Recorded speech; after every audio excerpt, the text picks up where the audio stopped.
for a new tutorial, and today I'm going to be featuring the Art Impressions Puppies Flutters stamp and die set. This fun set is perfect for creating some really easy but super fun interactive cards. The really cool part about these cards is that there is a mechanism that allows you to create a moving part for the critter. There's all sorts of these fun Flutters sets from Art Impressions, and I'm going to be using the Puppies one today, but they all are built and designed in the exact same way. So even if you have a different Flutters set, you can still follow along with this tutorial and learn how to use it to create some fun interactive elements.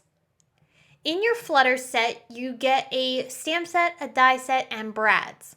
So in this particular set, we have the puppies with their little tails, which is going to be the moving element on our project. The coordinating dies, you're going to need to snip all these apart so that you can cut out the individual pieces.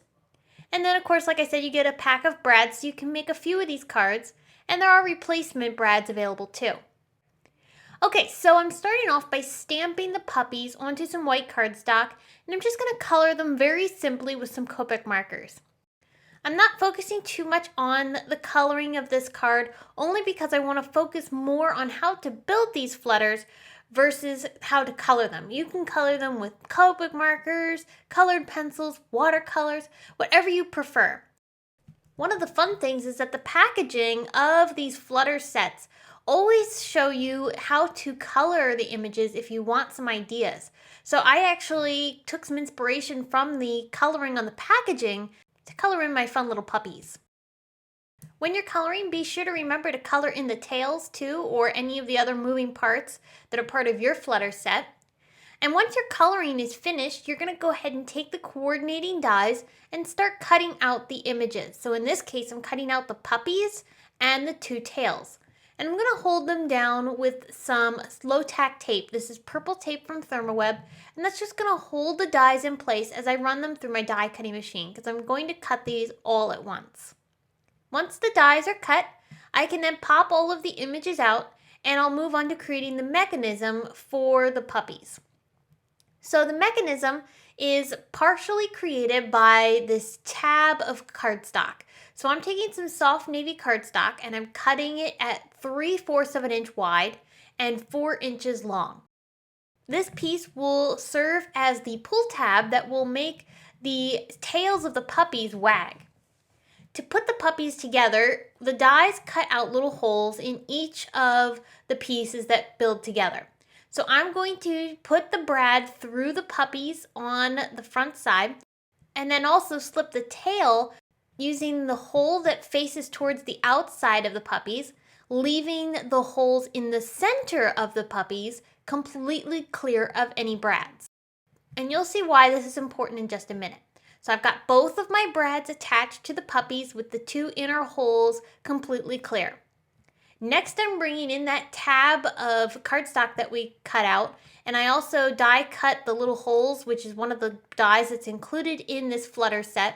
I die cut those holes along the top, and now I'm bringing in some string on a little needle here, and I'm going to feed this into one of the holes and then out through one of the holes. So basically the string is on the front side of the tails and feeding through the back side on each side. Now that we have that attached to the puppies, I can then thread this through the holes on the little pull tab piece. So I'll just put the string through each of the two holes, and after I feed that through, I'm going to use these strings to tie a knot. Now when you tie a knot, you're going to want a pencil or a small pen to serve as an area to keep a gap basically in the string.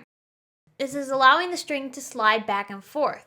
However, because we're tying this into a knot, it's not going to go anywhere, and we're still going to have all of these pieces attached to the puppies.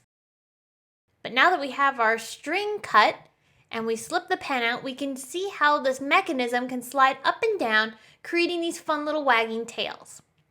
We need to attach these onto our card now, so I'm going to use my pencil and a roller to kind of give myself a guide for where I want to cut some slits into my card panel. This is just some fun pattern paper that I thought would look really cute with the puppies. Now we're going to need to cut 2 slits to weave this cardstock strip through. And I usually like to leave at least an inch wide gap for the cardstock to be behind. This is just kind of making sure it's sturdy and is going to hold together really nicely. There's a tiny little slit die that allows you to cut little straight lines into your paper, and that's going to make it so easy for you to create 2 slits over where our pencil lines are. Now that I've cut those slits, I'm going to erase the pencil lines, the guides that I had created, so that I can then turn this into a finished card. Here's where we're going to weave that cardstock into those slits, and you can see how that inch wide piece allows the cardstock to stay together really nicely, and it also gives you a place to put your sentiment. I'll pop these little critters up off with some foam tape, making sure to avoid any areas where the string and the slider mechanism is going to be on the back side of the puppies. I don't want that hindered by any of that tape. So I'll just line the puppies up where I want them onto the card, and I can always trim that cardstock strip down a little bit if I want to. For some greetings, I used the CZ Designs and Simon Says Stamp Besties stamp set.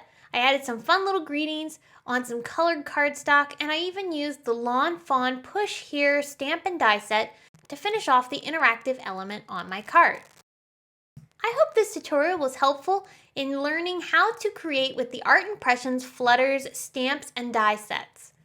I really love working with these stamps and dies because they are so much fun and create really cute, interactive, and unexpected cards with very little effort. They're very easy to use.